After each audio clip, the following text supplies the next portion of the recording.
दोस्त सैनी हूँ। धरोहर में एक बार फिर आपका स्वागत है। लेकिन आज हम उस मंदिर की बात करने वाले हैं जिसे गढ़कालिका मंदिर के नाम से जाना जाता है। वैसे तो ये शक्ति पीठ भी है, लेकिन सिद्ध पीठ के नाम से भी जाना जाता है। महाकाल की नगरी उज्जैन की गढ़कालिका मंदिर की कई कहानियां हैं। कहते हैं कालिदास स्वयं ज्ञान को अर्जित करने इसी मंदिर पहुंचे थे। तो चलिए आज यात्रा करते हैं गढ़कालिका मंदिर की। महाकाल की नगरी उज्जैनी, जहां देवों के साथ साथ देवी शक्ति पीठ भी है। और इस बार धरोहर में हम काल भैरव के उसी क्षेत्र की यात्रा करने वाले हैं जहां के गढ़ पर विराजी हैं कालिका, इसलिए नाम पड़ गया गढ़ कालिका। कहते हैं एक दौर में इस मंदिर से लेकर काल भैरव तक पूरा क्षेत्र बड़े बड़े पेड़ों से घिरा हुआ था। यहाँ अलग अलग समय में कई साधक अपनी साधना किया करते थे। पुराने बरगद के पेड़ से निकली जटानुमा जड़ें आज भी उस पुरातन काल का एहसास कराती हैं। समय के साथ गढ़कालिका मंदिर का दृश्य भी बदला है। बाहर की तरफ जब आप आएंगे या बाहर की तरफ आप देखेंगे तो मैं जिस पेड़ के नीचे खड़ा हूँ ये बरगद का पेड़ है। ऐसे कई पेड़ यहाँ रहा करते थे और प्राचीनता तो ये कहती है, लोग यहाँ के बताते हैं कि ये पूरा क्षेत्र एक वीरान जैसा था। यहाँ लोगों का आवागमन होता था, लेकिन ज़्यादातर तंत्र साधना में लगे हुए लोग यहाँ पहुँचते थे जो अपनी साधना भी करते थे। इन पेड़ों के नीचे बैठकर लंबी लंबी कई दिनों की साधना किया करते थे और तंत्र जब साधना पूरी होती थी तो बलि भी यहाँ चढ़ाया करते थे। पूरा ये क्षेत्र जो आसपास है जंगल का क्षेत्र था और यहाँ कई ऐसे बड़े बड़े पेड़ लगे हुए थे। नीम के पेड़ थे, बरगद के पेड़ थे जो यहाँ देखे जा सकते हैं। लेकिन इसकी प्राचीनता इन पेड़ों को देखकर ही लगाई जा सकती है कि कितना प्राचीन स्थान रहा होगा। गढ़ कालिका माता की स्थापना का कोई इतिहास ऐसा नहीं मिलता जिससे उनकी प्राचीनता को समझा जा सके। हाँ, ये जरूर देखने और सुनने को मिलता है कि मंदिर महाभारत काल से भी पहले का है और महाकाल कालिदास को यहीं से ज्ञान का आशीर्वाद मिला था। बल्कि माँ की आकाट्य भक्ति से ही उनको ज्ञान की शक्ति मिली थी, जिसके बाद उन्होंने कई महाकाव्य लिखे।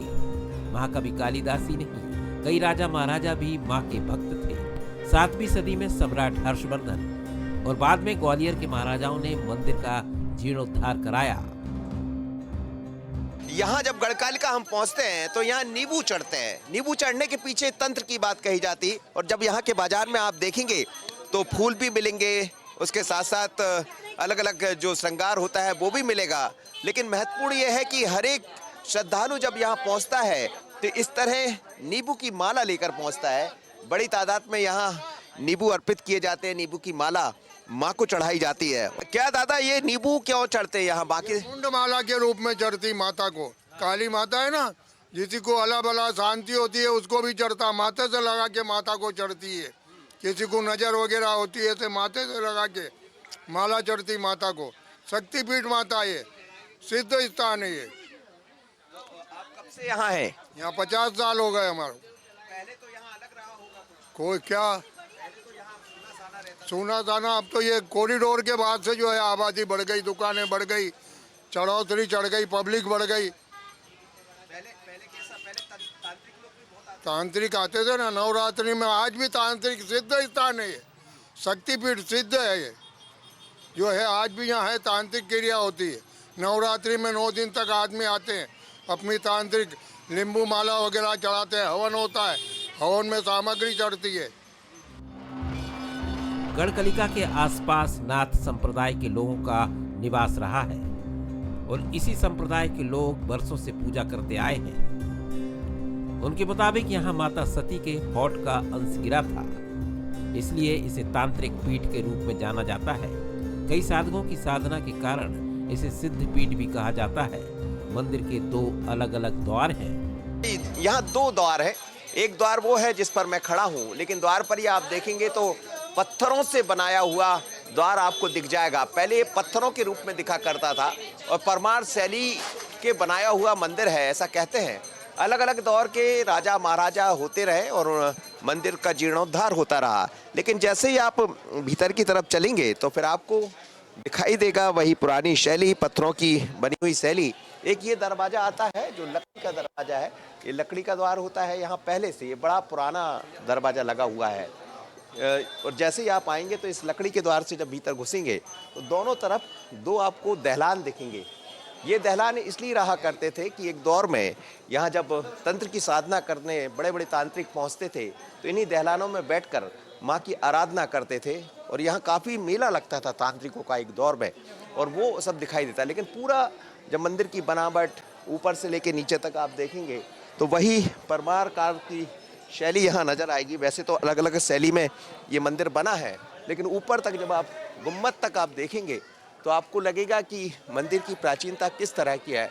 समय के साथ चीज़ें बदली है। 7वीं शताब्दी में ऐसा कहा जाता है कि हर्षवर्धन राजा जो हुए उन्होंने इसका जीर्णोद्धार कराया, और उसके बाद ग्वालियर घराने के, सिंधिया घराने के जो राजा महाराजा रहे वो भी समय समय पर इसकी जीर्णोद्धार कराते रहे हैं। लेकिन अब बड़ी तेजी से मंदिर बदला है, और मंदिर की पूरी शैली को जब आप देखते हैं तो इसमें प्राचीनता भी नजर आती है, परमारकार की शैली भी नजर आती है।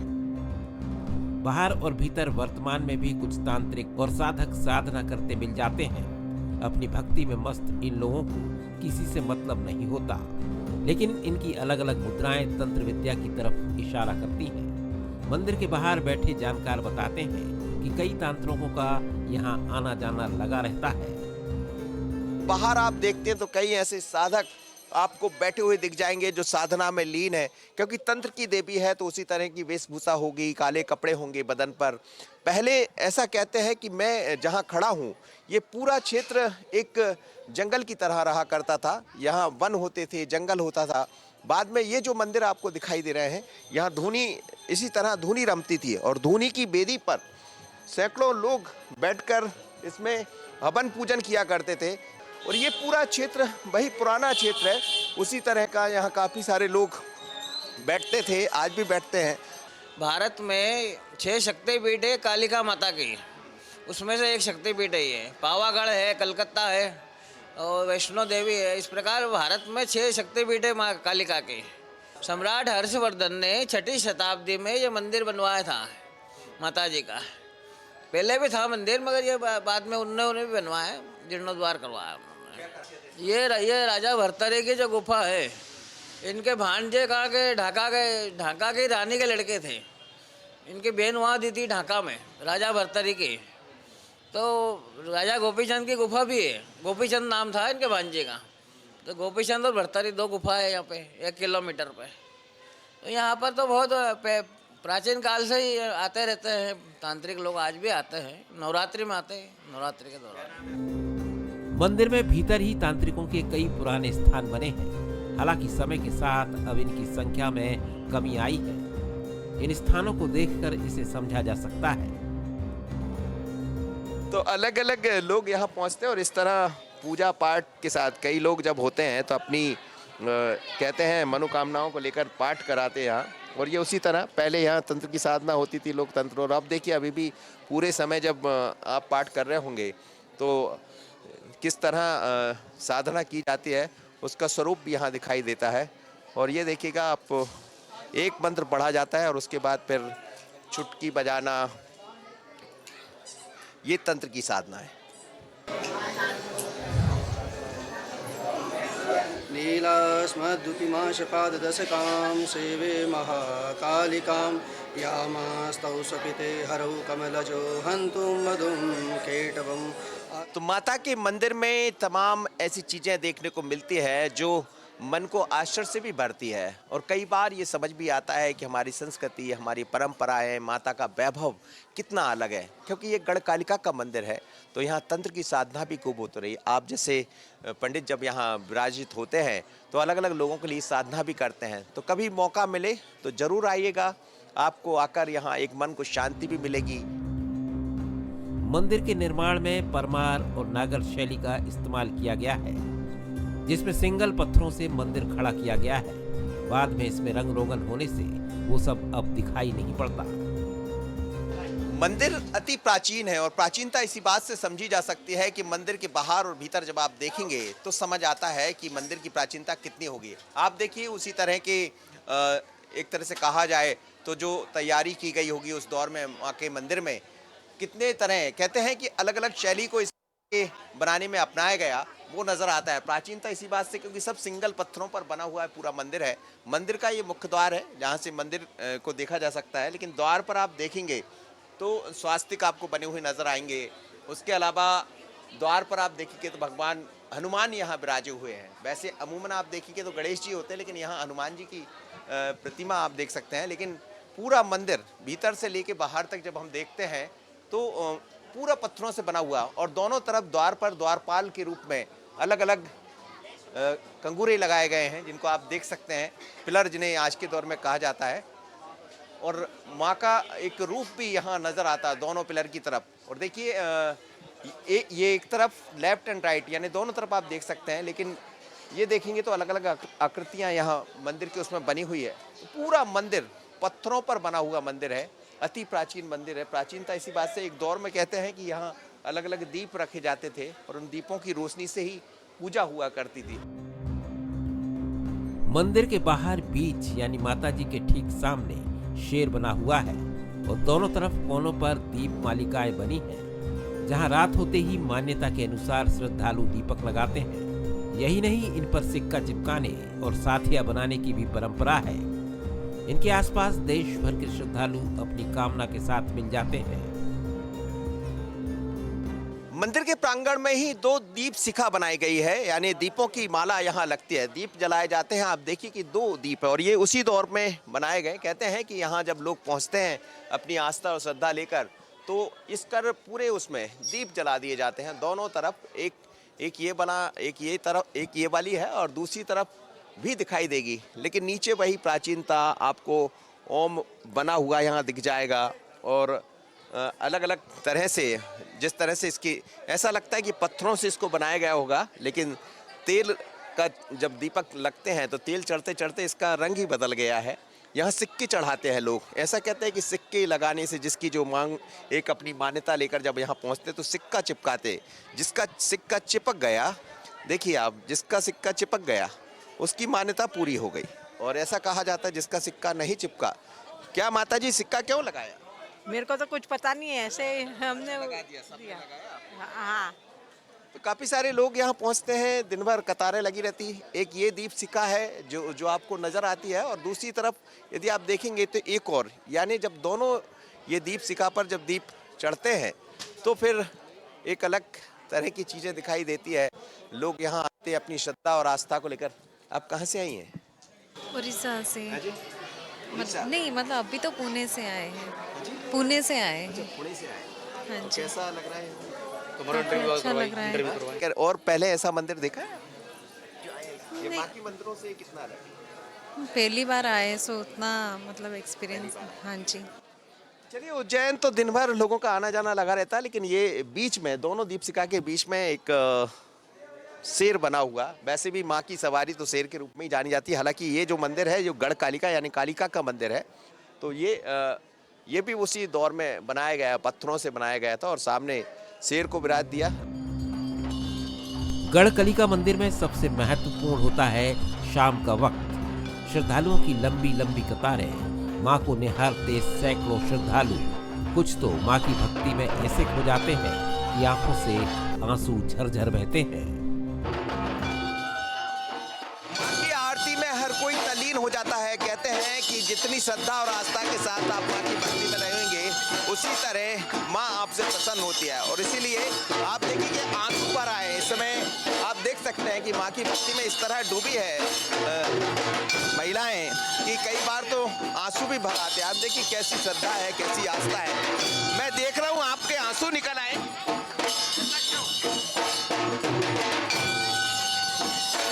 ये देखिए आप, आज की युवा पीढ़ी भी भारतीय संस्कृति, हमारी परंपराएं, देवी के प्रति आस्था, वो सब यहाँ देखने को मिलती है।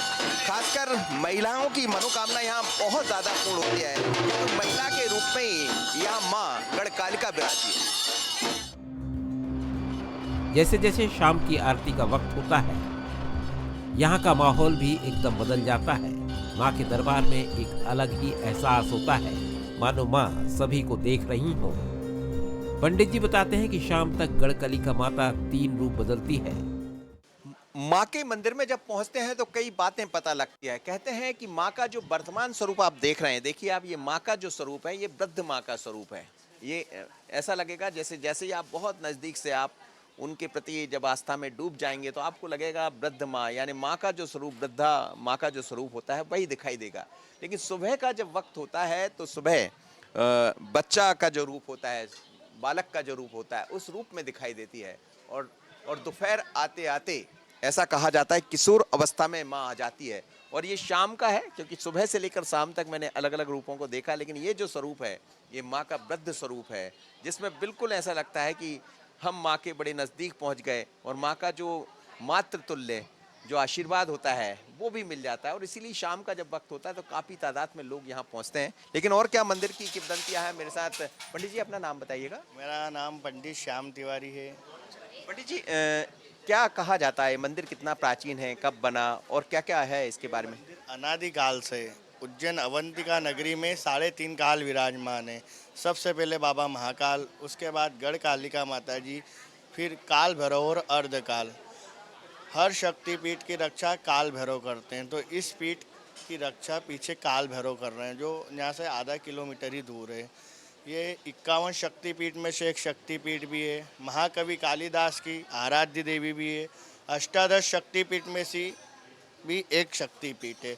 और आपने सुना होगा 10 महाविद्या, 10 महाविद्या में से भी एक महाविद्या है। सर्वप्रथम महाविद्या महाकाली, जो पहले नंबर की महाविद्या वो यही देवी है। कालिदास जी को इसी स्थान से जहाँ पे मैं बैठा हूँ, यहाँ पे बैठ कर माता जी का ध्यान करा था। फिर माता जी ने कालिदास जी को दर्शन दिए थे। दर्शन स्वरूप यहाँ से ही काली के जो उनको दास कहा जाता है, वो यहाँ से ही कालिदास उनका नाम पड़ा, इसलिए इनको कहा जाता है कालिदास की आराध्य देवी। इस मंदिर की मान्यता ये है कि आपको पूरे भारतवर्ष में पुरुष पुजारी मिलेंगे। ये एकमात्र शक्तिपीठ ऐसा है यहाँ पे जो महिला पुजारी रूप में माता जी का जो महिला जो यहाँ के मुख्य महंत है, महंत करिश्मा नाथ जी, उनके द्वारा रोज़ सुबह दूध दही पंचामृत से अभिषेक होता है। उसके पश्चात फिर श्रृंगार होता है। श्रृंगार के बाद आपने अभी देखा ही होगा भोग लगता है माता जी को। भोग लगने के बाद माता जी की आरती होती है। आरती के पश्चात भगवान जो माता जी महाकाली का प्रसाद है वो सब भक्तों को यहाँ पे पुजारी परिवार द्वारा बांटा जाता है। महिला इसलिए पूजा करती है, इस पहले पुरुष ही पूजा करते थे। महिला पूजा कारण ये है कि जो यहाँ के जो महंत परिवार है, अब वो पुरुष किस कारणवश नहीं रहे हैं कोरोना काल के समय। इसके बाद फिर कोई पुरुष बचा नहीं। अभी एक बालक है, छोटा बच्चा है, वो अभी नाबालिग है। तो उस बालक को नाबालिग करते हुए उनकी जो बुआ है वो इस मंदिर की व्यवस्था संभाल रही। शासन प्रशासन ने उनको ये जिम्मा दिया है। तो ये 2017 से ही 17 के बाद यहाँ पे महिला पूजन करते आई है। जब हम माँ के सामने बैठे थे तो माता का स्वरूप वृद्धावस्था का था और यहाँ देवी की पूजा एक विवाहित महिला के रूप में की जाती है। और अब तो पूजा भी महिला पुजारी करिश्मा नाथ करती हैं, जो खुद एक बड़ी साधक जैसी दिखती है। उनकी भावभंगिमा बिल्कुल अलग है। आरती में सबसे पहले धूप की आरती, फिर 7 दियों से और बाद में केवल एक दीपक से आरती होती है। 40 मिनट की आरती अद्भुत शांति और मनोकामना पूर्ण करने वाली होती है।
रात हो चली थी। मंदिर में दर्शनार्थियों के पहुंचने का सिलसिला जारी था। कहा जाता है कि पहले यहाँ बलि चढ़ाई जाती थी, अब मुंड के रूप में नींबू की मालाएं चढ़ाई जाती हैं। वैसे तो देवी के मंदिर में आप जब जाएंगे तो आपको नींबू चढ़ते हुए दिखाई देते हैं, लेकिन यहाँ तो नींबू की मालाएं चढ़ती है। आप देखिए मेरे पीछे पूरी नींबू की मालाएं चढ़ी है और ये माँ को अर्पित की जाती है। कहते हैं मुंड स्वरूप यानी तंत्र का जो एक स्वरूप होता है वही इन नींबू में दिखाई देता है। पंडित जी मेरे साथ है, उनसे भी मैं बात करूंगा। लेकिन जब लोग यहाँ पहुँचते तो हाथों में फूल के साथ साथ नींबू की माला भी होती है और नींबू की माला यहाँ चढ़ाने से जो आपके ऊपर कुछ ऐसी चीज़ें हैं जिन्हें बलाएं कहते हैं, या ये कहा जाए कि जब आप अपनी मनोकामना पूर्ण करने जब यहाँ आते हैं तो नींबू की माला चढ़ाते हैं। नींबू की माला पंडित जी क्यों चढ़ती है? ये महाकाली को मुंडों की माला चढ़ती है, तो मुंड स्वरूप सर्व शत्रु निवारण के लिए यहाँ पे महाकाली को मुंडों की माला अर्पित करी जाती है। जो भी भक्त मुंडों की माला भगवान माता जी को अर्पित करता है उसकी सर्व मनोकामना पूर्ण होती है। अनादिकाल से ये माला चढ़ती आ रही है। पहले देवी देवताओं को मतलब जो महाकाली है इनको बलियाँ लगती थी, जैसे कुछ भी पशु की जो बलि लगती थी, फिर सब पशु कोई एक समय था जो धरती पे जीवित नहीं रह पा रहे, महाकाली है ये तो साफ। फिर महाकाली से सभी देवी देवता ने प्रार्थना करी तो मुंड स्वरूप देवी को नींबू प्रसन्न हुए। उसके पश्चात फिर बलि स्वरूप नारियल फोड़े जाते हैं। यहाँ पे हर माता जी के मंदिर में नारियल बधारे जाते हैं बलि स्वरूप साहब, और मुंड स्वरूप नींबू चढ़ाए जाते हैं सर्व मनोकामना के लिए, सर्व शत्रु निवारण के लिए। तो सर्व शत्रु का यदि निवारण करना है तो आप अपने हाथ में एक नींबू की माला लेते आइए, माँ के मंदिर में आप अर्पित करेंगे। वैसे भी शत्रु तो होना ही नहीं चाहिए, लेकिन यदि कहीं ऐसा आपको लगता है, कोई एहसास होता है, तो इस तरह आप जब यहाँ आएंगे तो बस नींबू की माला लेकर आना है, माँ को आप अर्पित करेंगे तो जो भी आपकी शत्रु बाधा है वो तमाम बाधाएं दूर हो जाएंगी। वैसे तो माँ हर मनोकामना पूर्ण करती है और इसलिए दूर दूर से श्रद्धालु यहाँ चले आते हैं। मंदिर के बारे में आज भी कई मान्यताएं हैं। यहाँ गढ़ कलिका के साथ दोनों तरफ अलग अलग देवी और भी हैं। वैभव और धन की देवी लक्ष्मी और बुद्धि और ज्ञान की देवी सरस्वती। मैंने भी बड़ा लंबा वक्त आज मंदिर में बिताया, सुबह से लेकर शाम हो गई। कई तरह के रूप मुझे माँ को देखने को मिले। धरोहर में मेरी यात्रा चलती रहती है, लेकिन इस बार की यात्रा अलग है क्योंकि मैं माँ के दरबार में पहुँचा हूँ, जहाँ माँ यादें शाम होते होते वृद्ध माँ का आशीर्वाद भी मिल गया, आरती भी मिल गई और ऐसा लगता है मन को कि शायद बार बार यहाँ आते रहें क्योंकि माँ का ये स्वरूप ही बड़ा निराला है। तो धरोहर में आज इतना ही। मुझे और मेरे सहयोगी आशीष खरे को दीजिए इजाजत। बने रहिए बंस न्यूज़ पर। नमस्कार।